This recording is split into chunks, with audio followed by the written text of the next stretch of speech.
2023 was a year where conflicts raged across the globe.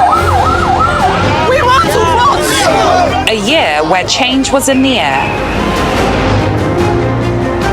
A year where machines caught up with humans. A year where the old institutions looked weaker than ever. A year where justice was on trial. In this turbulent year, who could you trust? Nigeria's award-winning news channel was your trusted guide to a complex world. Our correspondents were front and center at the events that shaped the year. Our analysts were here to make sense of the information overload.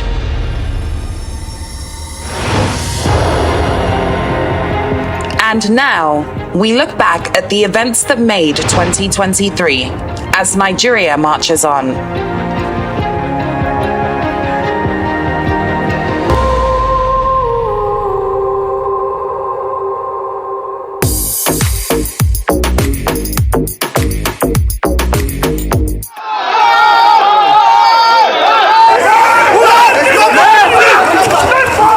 Ever wondered how security officials are intertwined with Nigeria's economy? The answer lies in the story of a man who wielded significant influence over the country's financial landscape, the former central bank governor, Godwin Emefiele. The scuffle between the Department of State Service, DSS, and the Correctional Center revolves around custody rights for this influential figure.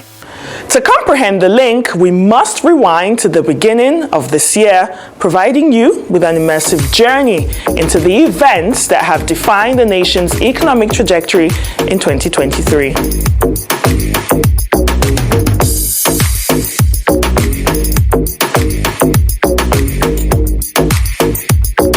Nigeria's Apex Bank kicks off the year with a gamble, adopting stricter implementation of the introduction of new 200, 500 and 1,000 naira notes and enforcing a cash withdrawal limit.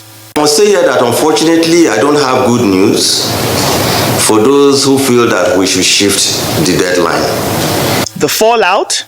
A liquidity crisis, economic disruptions and widespread hardship as the gamble on redesign backfires, leaving Nigerians grappling with the coexistence of old and new naira notes. I don't really know. The money is not in circulation. And if you deposit the old one, how will you get the new one? Since banks are not offering it, banks are not giving it out. And even the cashless policy they want to back on, they are not doing it well. Sometimes you make a transaction and you'll be debited under a declined transaction. Naira scarcity, yes, unfortunate, and really the history of that lies in the Naira redesign policy. From a botched Naira redesign policy to teetering on the brink of bankruptcy, the first half of 2023 witnesses huge electoral tension, inconsistent government policies, and their profound impact on various sectors. To avoid this bankruptcy, President Bola Tinubu seized the reins on May 29, attempting what others dared not. The first subsidy is gone. Yet, as the echoes of his ambitious move resonated, skepticism lingered. Had he cracked the code or stumbled into the same pitfalls?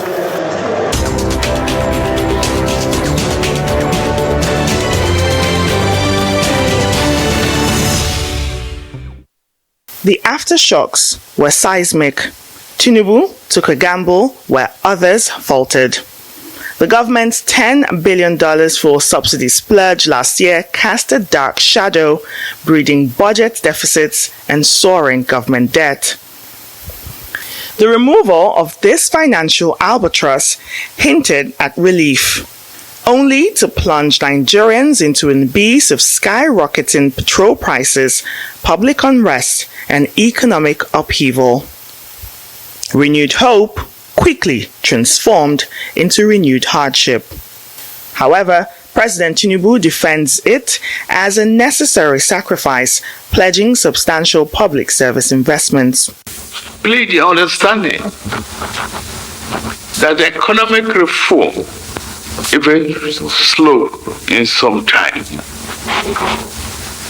I can assure you that I understand your pains and the pains of your uncles, brothers, and your moms. I understand. I feel it. It is not easy to get out a monster of over 40 years that is called subsidy. But as Nigerians grappled with the fallout of the fuel subsidy removal, the Apex Bank detonated its own bombshell on June 14, unleashing FX reforms that sent the Naira into a chaotic dance in the Forex market. Exchange rate unification aimed to bridge the gap between official and unofficial markets, but the aftermath proved a ticking time bomb. Governor of the Central Bank, Olayemi Cardoso, predicts a calm 2024. But in the whirlwind of Nigeria's economic saga, can these promises weather the storm? It's been a big year for the economy in terms of some of the key decisions and reforms that have been taken, but we're really still in a period of very significant adjustments to these reforms, and a sense that, frankly, many of them are very difficult. So if we consider the very large increases in petrol prices, the big adjustments in the currency, the fact that inflation was already high and it's still rising, in many places where you look, it just seems like one challenge after another. The combination of subsidy removal, reckless spending, and Naira devaluation paints a grim picture, sparking controversy over the inherited state of the economy by the current Bola Tinubu administration. We have inherited a very difficult situation, literally a bankrupt country, no money. To a point where we could say, even the earnings that we are getting now, we are paying back what was taken.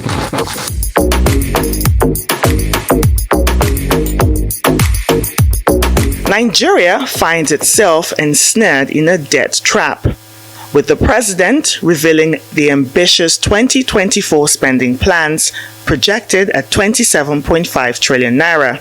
Shockingly, 30% is earmarked to pay borrowing costs, exposing a stark reality. 6 times more will be spent servicing debt than building vital infrastructure. A bitter pill in a nation where over 40% live in extreme poverty. The fiscal deficit is due to come down to 3.8% from over 6%. So that shows that whatever the levels of borrowing are, they are being reduced. And there is a plan to reduce that fiscal deficit over time. Subsidies have been reduced significantly, 1. 2, the exchange rate at which we convert the dollars that the government owns or earns is at a higher rate than what it was last year. But in terms of productivity, I do not think that this budget actually addresses the issues of productivity, because you need to debottleneck the economy because there are constraints and impediment to growth. And these impediments include bureaucratic bottlenecks, civil service lethargy, and obstacles to productivity, roadblocks, and so many other things. But the reality is that the federal government finances, the public finances, only about 54%, 52 to 54% of total fiscal financing in Nigeria. The states and local governments have another 48%, so to speak. And if you think the federal government is even fiscally prudent, which I think they are compared to the state government finances are in a pretty much bizarre, or what I would call extremely fragile and failing state than what is happening in the federal government.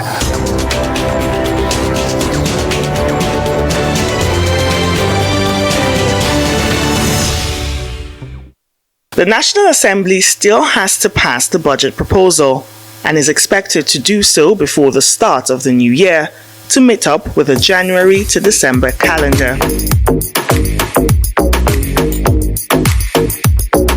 In response to revenue challenges, President Tinubu inaugurates a committee on fiscal policy and tax reforms, vying for an 18% tax to GDP ratio within 3 years. Those critical reforms involves even rewriting our major tax laws, addressing something that everybody in this room will be very much familiar with, multiplicity of taxes. We have over 60 taxes and levies officially collectible by federal government, state government, and local government. Unofficially, those taxes are over 200, making life difficult for our people. On FX policy, strides have been taken to implement a unified, transparent, and flexible exchange rate. On October 12, the Central Bank of Nigeria reiterated its commitment to achieving a flexible exchange rate through freely priced transactions in the renamed Nigeria Foreign Exchange Market. Simultaneously, the CBN lifted the 2015 ban on using FX for importing 43 product categories, a move that aims to eliminate policy-induced segmentation in the FX market, positively impacting the prices of essential goods. And furthermore, the CBN is actively resolving the backlog of overdue forward obligations from the previous foreign exchange management approach. However, the foreign exchange crunch reverberates through economic corridors, featuring persistent naira depreciation and staggering backlogs in the official exchange market. Businesses reel under heightened production and operating costs. President Tinubu, amid adversity, strives to rejuvenate the economy with foreign investments. But Nigeria's exchange rates challenges defy these efforts, creating a stark contrast. It's a great honor for me to be here. I am happy to bring Nigeria to your doorsteps and honored that we are here today with a bubbling market that will evolve West Africa's sub-region. The greatest economy is Nigeria. There's an immense opportunity in Nigeria that you can invest your money without fear. We've removed a lot of bottlenecks. We've cleared the oil subsidy that is corrupt, and we have also retooled the exchange rate to a reliable, dependable, one-figure floating of the exchange naira. You are free to take in your money and bring out your money. I count on you to invest in Nigeria. Be confident in that.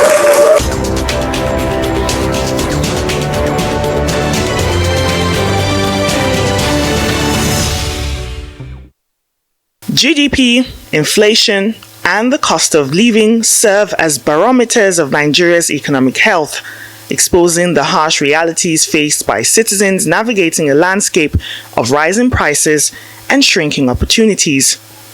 Soaring prices in 2023 push an additional 4 million Nigerians into the poverty circle. In May and June, critical policy decisions by the new administration prompted price and exchange rate adjustments in the second half of the year. Essential for averting a fiscal crisis and facilitating faster growth, these reforms, though necessary, led to challenging economic adjustments. Since May, retail petrol prices rose by an average of 163%, and the naira depreciated by 41% against the US dollar in the official market and 30% in the parallel market. I can't afford my tailors coming to work, spending 3 times what they used to spend to come to work every day. So now we've decided to reduce the work from Monday to Friday. So now before we get a lot of work, when we say people are doing ashwebi and all, people are cutting that down. So what I'm producing now is more of sustainable fashion pieces where someone can wear every day, wear to work and also wear to occasions if you have to. We haven't had light for 2 weeks. We are constantly on gen. I've cut down the things I used to buy in the markets before. Like before now, this fish, I used to buy it in carton. But now I'm just going to buy for like 2,000 naira now. And crayfish, I buy it in paint bucket or I share with my friends. But now I'm going to reduce the quantity I'm going to buy. Government priorities face scrutiny throughout the year, particularly around budgetary concerns, from luxury SUVs for the National Assembly to State House refurbishments and controversies surrounding the First Lady's office. Public scrutiny intensifies. The senator has that they approve a Land Cruiser for us, and somebody that is a minister, you have more than 6, maybe 3 Land Cruiser, Prado, and other vehicle in their convoy, and you are not asking them questions. Please spare us a bit. Let me start with the issue of Labour Party members in the House. I've actually discussed this issue with them. Surprisingly, I can tell you, I heard that these vehicles are official cars. And I don't know, they have to use it. It's meant for official vehicle. So it's not as if it's their vehicle that is meant for official cars and everything. Because we can pay for it and say, listen, if it's your car, you return it or do something. But they said it's official cars and that everybody is meant to do it. You are meant to use it while you're in the Senate. But you know how things work here. It's not going to be like that. Government spending takes center stage, raising questions about whether allocated funds serve the people or contribute to the economic downturn. The cost of governance becomes a pressing concern. Is to actually cut down more on the salaries and allowances of the political office holders. This is because when you look at the economy, we cannot afford to be borrowing money to pay this flamboyant jumbo salary and allowances. Redefining the public sector and saying, do we need, for example, to have director with 4 cars? I mean, what should the director, what should the PAMSEC have? 4 cars. What do you do with the car? If you have good transport system in the city, as we hope to have, so the concept is to reduce cost centers, drive down the cost of service. For example, the federal government under Obasanjo, under Kaite, said nobody should fly first class, including ministers. Now, if you look at, just do an audit, if you look at people who are flying out of the country, attending all kinds of unnecessary conferences, flying first class, the difference between the first class ticket and the business class is about 2 million some rounds. These kind of behaviors have been, tolerated in the states for too long, and because there's no challenge at the lowest level, which is the local government level to the state level, you see these behaviors, what I would call this impunity being transferred to the national government. So I'm really more focused on. Like I've been analyzing the budget performance reports that have been released, of different states. And one thing you could stand out is that if you look at the efficiency ratios, which is like if you look at cost of governance versus total revenue, or cost of governance versus total expenditure, you would find out that in some cases, in some states you see that up to 40-45% of our revenues are used to service the politicians.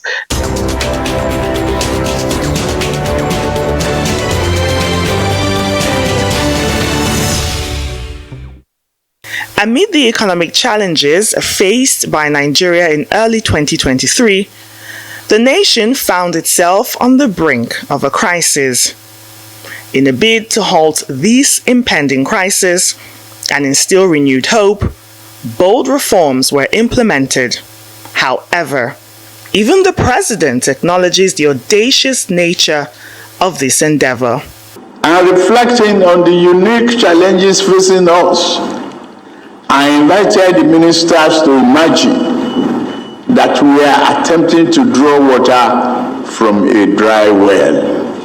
As President Bola Tinubu puts it, imagine we're attempting to draw water from a dry well.